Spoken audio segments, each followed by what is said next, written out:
Hello friends, आज हम पढ़ेंगे राष्ट्रीय आय से संबंधित मूल धारणाएं, basic concepts related to national income. तो शुरू करते हैं वीडियो।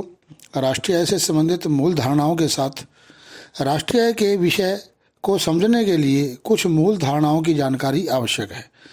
ये महत्वपूर्ण धारणाएं निम्न प्रकार से हैं। नंबर 1, देश की घरेलू सीमा। दूसरा, एक देश के सामान्य निवासी। तीसरा, घरेलू एवं राष्ट्रीय धारणाएं। चौथा, सकल एवं निवल धारणाएं। निवल मतलब शुद्ध धारणाएं। और पांचवा आता है बाजार कीमत एवं साधन लागत धारणाएं। तो पहली है देश की घरेलू सीमा। घरेलू सीमा का साधारण तौर पर अर्थ राजनीतिक या भौगोलिक सीमा से लिया जाता है, परंतु राष्ट्रीय आय लेखा विधि में इसका प्रयोग विशेष अर्थों में किया जाता है। घरेलू सीमा की परिभाषा में निम्न बातों को शामिल किया जाता है। पहला था देश की राजनीतिक एवं सामाजिक सीमा समुद्री सीमा सहित। दूसरा, देश के निवासियों द्वारा दो या दो से अधिक देशों के बीच चलाए जाने वाले जलयान या वायुयान।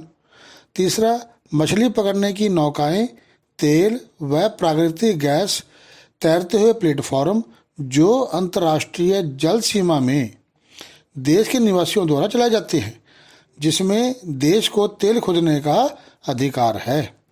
और चौथा आता है एक देश के विदेशों में स्थित दूतावास, वाणिज्य दूतावास, सैनिक प्रतिष्ठान, वैज्ञानिक स्टेशन, सूचना एवं अप्रवास कार्यालय, सहायता एजेंसियां इत्यादि। परंतु भारत में अमेरिका का दूतावास भारतीय घरेलू सीमा का अंग नहीं है। बी पॉइंट आता है एक देश के सामान्य निवासी। राष्ट्रीय आय एक देश के केवल सामान्य निवासियों की आय का जोड़ है। एक सामान्य निवासी एक व्यक्ति या संस्था हो सकता है। इस संदर्भ में निम्न बातें उल्लेखनीय हैं। नंबर 1, सामान्य निवासी के अंतर्गत व्यक्ति व संस्थाएं दोनों आती हैं। दूसरा, यह जरूरी नहीं कि एक देश का सामान्य निवासी उस देश का नागरिक भी हो। एक व्यक्ति उस देश का सामान्य निवासी हो सकता है जबकि वह अन्य देश का नागरिक हो सकता है। तीसरा आता है एक देश में स्थित WHO और IMF जैसे अंतर्राष्ट्रीय संगठनों को उस देश के सामान्य निवासी नहीं कहा जा सकता, परंतु यदि कोई भारतीय इन संगठनों में काम करता है तो उसे भारत का सामान्य निवासी कहा जाएगा। चौथा आता है निम्न व्यक्तियों को देश के सामान्य निवासी नहीं कह सकते। कौन कौन से हैं? नंबर 1, मनोरंजन के लिए, आकाश बिताने के लिए, चिकित्सा अध्ययन के लिए, कॉन्फ्रेंस व खेलकूद आदि के लिए जो आते हैं, सैलानी आते हैं या दूसरे देशों में लोग जाते हैं। दूसरा, विदेशी समुद्री जहाज़ों के कर्मचारी व देश के मौसमी श्रमिक आदि। तीसरा आता है ऐसे विदेशी जो गैर निवासी उपक्रमों के कर्मचारी होते हैं, जो किसी अन्य देश में मशीनों की स्थापना के लिए आते हैं। और पांचवा है सीमा पर काम करने वाले श्रमिक या वे व्यक्ति जो लगभग प्रतिदिन देश की सीमाओं को पार करते हैं, वे उस देश के निवासी हैं जिस देश में वे रहते हैं। छठा है विदेशी पदाधिकारी, कूटनीतिज्ञ और सशस्त्र सेना के सदस्यों को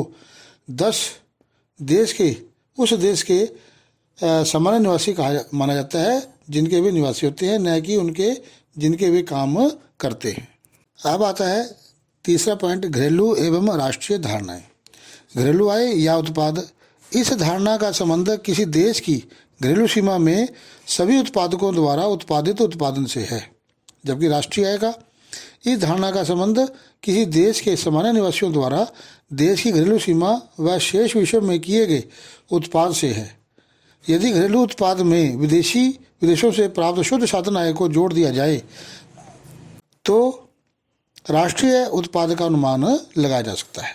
तो विदेशों से साधन आय, इससे अभिप्राय किसी देश के सामान्य निवासी विदेशों में जो साधन आय प्राप्त करते हैं और गैर निवासी उस देश में जो साधन आय प्राप्त करते हैं, उनके अंतर को विदेशों से प्राप्त शुद्ध साधन आय कहा जाता है। विदेशों से प्राप्त शुद्ध साधन आय के कौन कौन से तत्व हैं, घटक हैं? नंबर 1, कर्मचारियों का शुद्ध पारिश्रमिक।